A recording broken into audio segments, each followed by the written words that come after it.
Hello everyone. Today we're going to be swatching up my little letter Sparrow palette. We're getting close to the end of our handmade paints that I have or have acquired. They sent a little swatch card along with it, and this was part of the Art Toolkit collaboration. So we're going to be swatching all these colors, so you might find something that you like or don't like. So let's go ahead and get started. All right, we have our sheet all done. I'm putting it on the same as the other art toolkits, which we have the Art of Soil and Green Leaf and Blueberry. And if you'd like the links, I will make sure that they're put above in a little card in case you're interested. Let's go ahead and get a little closer.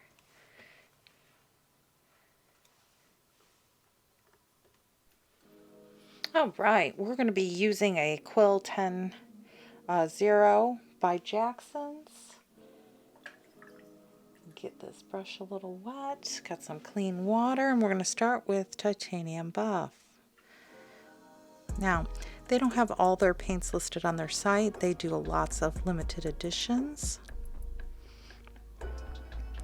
They re-wet very easily, very creamy.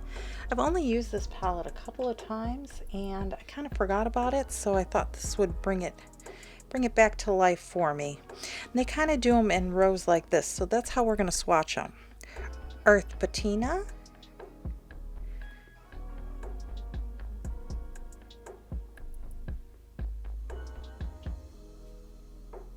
very smooth.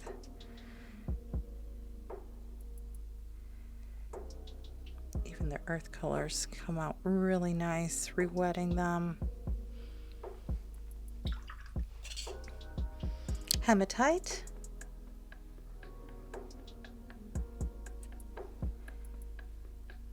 I did not pre-wet these.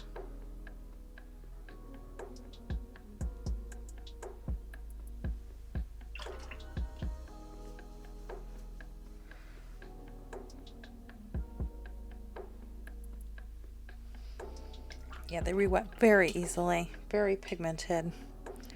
Dark Natural.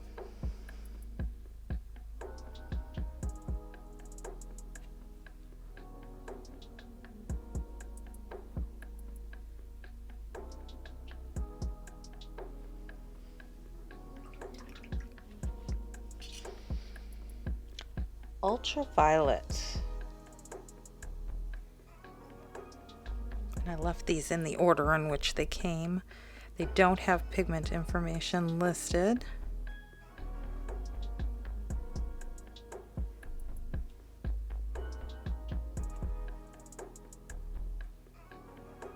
They were wetting very easily. I'm gonna have to use these more.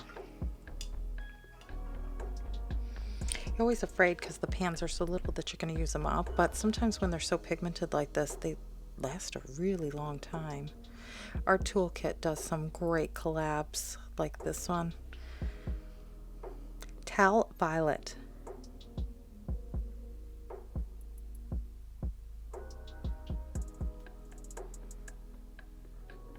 Not all of their, oops, got a little of the other color on it. It's the only thing about these little pans, you can accidentally pick up the other colors very easily.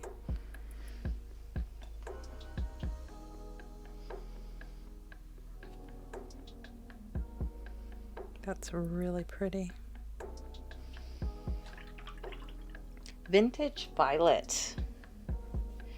I did get a little of the brown in there, so we'll just go ahead and clean that off.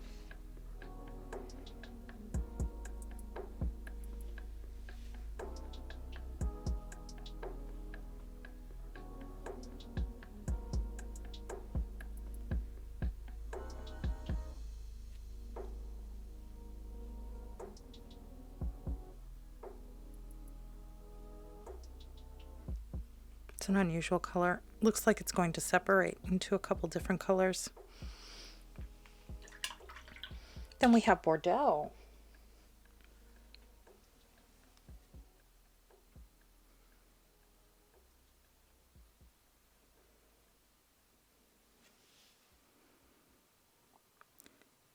I hope you're having fun with all these swatchings so that you can see what's out there, maybe some different paints that you had never heard about, that you might be either interested in adding a color to your palette or just kind of seeing the unusual ones out there.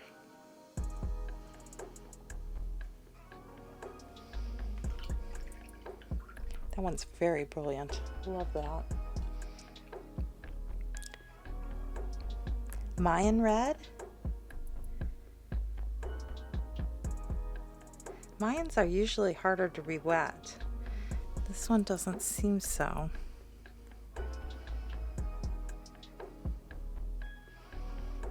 And they do offer these pans for sale pre-done individually in the little pans like this, which is really nice if you're making your own and you wanted to make one up of some handmade paints.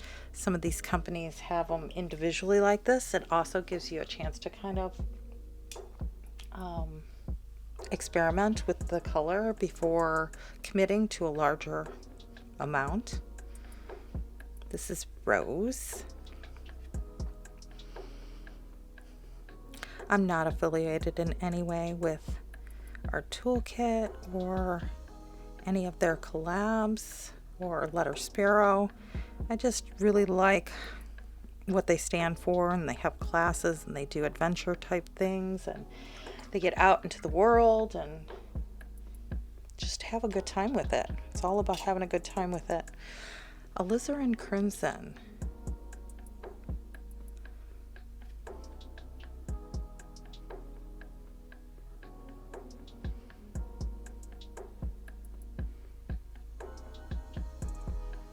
These colors are re-wetting gorgeous, gorgeous.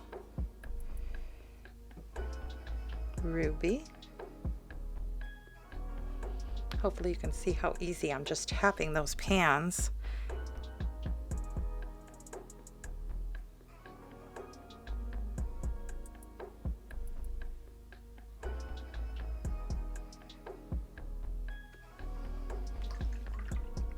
Primrose.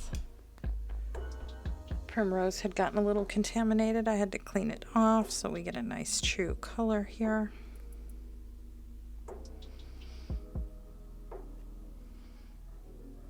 It's the only thing hard about the pans. They're so close together. Like there. Continuously wants to go in there. We have Sunflower.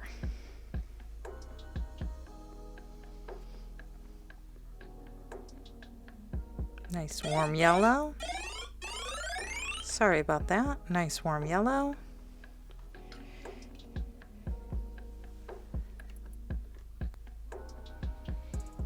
Now we're on to Gamboge.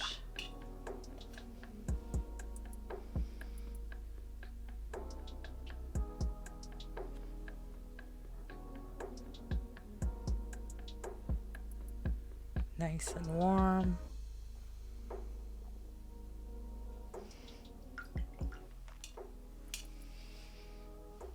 Marigold. It's a nice orangey, peachy kind of looking color.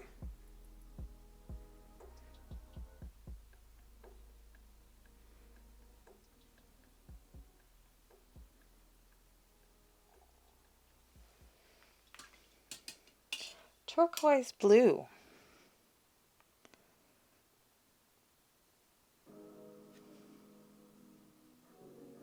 Gorgeous turquoise.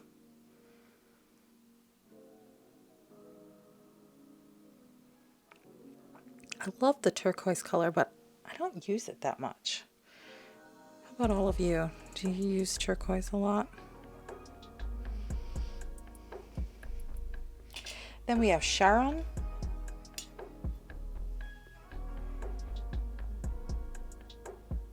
I've never heard this name before. They had the pans marked on the back, so hopefully I got all the names correct.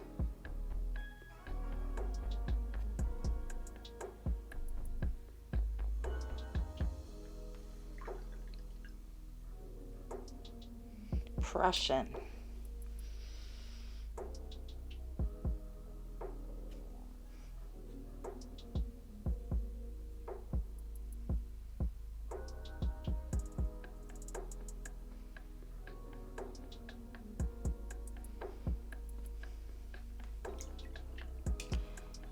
Then we have ultra blue or ultramarine.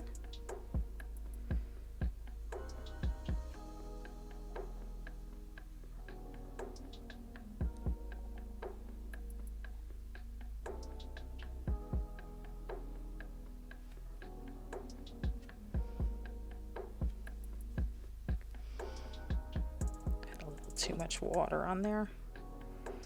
This brush, for being synthetic, does hold a lot of water.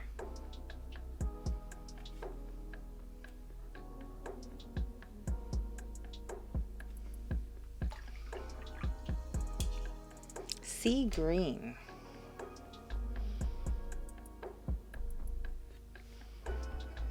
It's a nice bright light green, like an emerald.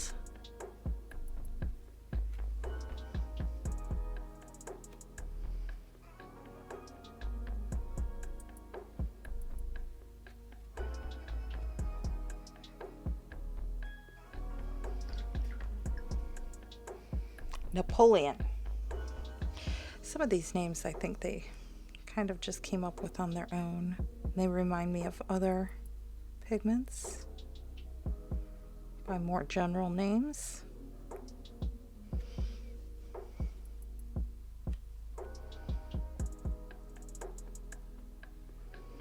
It's a very heavy pigment.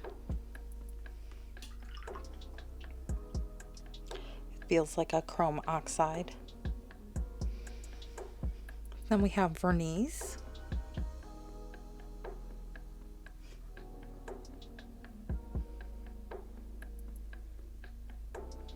And this looks like a phthalo.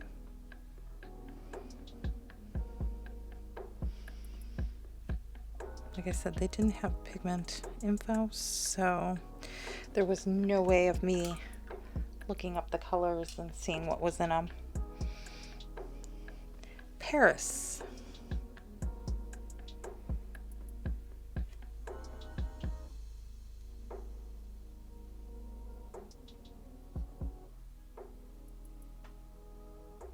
Kind of a very aqua-y type color.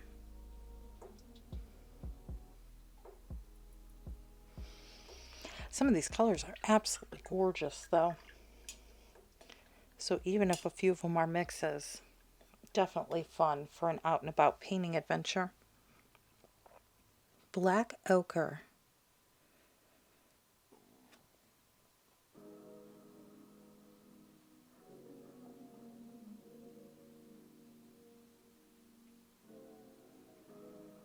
Now, I don't think you can, I think this palette was limited edition, or maybe they bring it back every now and then. Lots of times they have limited edition palettes, or not everything's in stock, and you have to kind of sign up for their newsletter. Kind of like an A-Gallo type situation where, you know, you kind of got to wait for stock and see what comes out. And then they have like their seasonal palettes and different collabs. And this is Vine Black. You can see how much warmer this one is compared to the other one.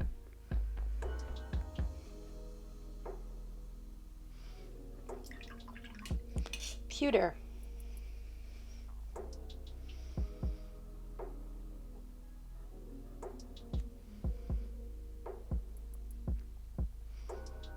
This one's low tinting. Let's see if we can get a little more going on with this one.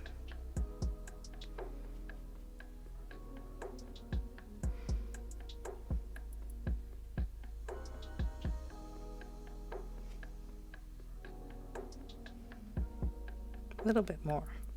It's very low tinting, very soft gray. And then we have slate gray.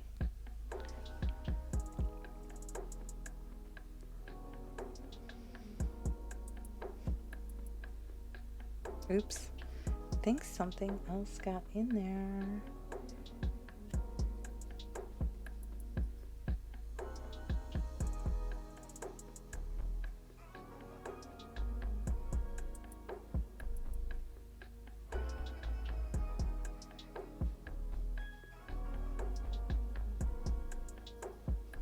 Sorry, that one was a little contaminated. It's very similar to pewter. Not much difference. Good for urban sketching if you're doing some streets and things like that. I tend to just dilute a Payne's gray out or a black.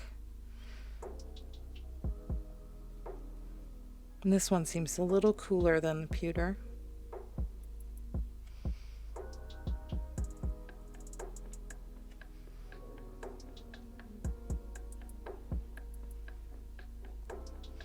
Yep, just a nice light gray. Let's let these dry up. We'll do a tape pull and we'll see what we have. And here they are with the tape off. Let's get a closer view.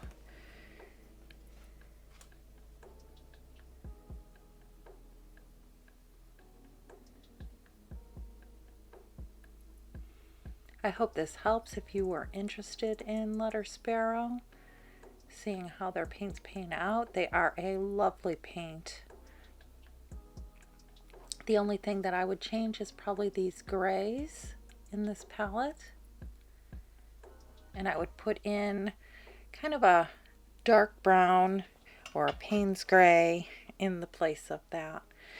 And then, like I said, if you want to see some of the other art toolkit collabs that they had, I had the Art of Soil and Green Leaf and Blueberry, and I will put those cards right above, somewhere over there. It is an adorable little palette. You just have to, when you wet one of the paints, you just have to make sure that it doesn't bleed right in. You can see on the yellow, they do like to attach to each other and kind of runneth over. Hopefully I'm helping you in deciding where you're going to spend your next dollar if you want any handmade paints. I really appreciate you joining me today. Thank you so much. I'll see you in the next one. Bye-bye.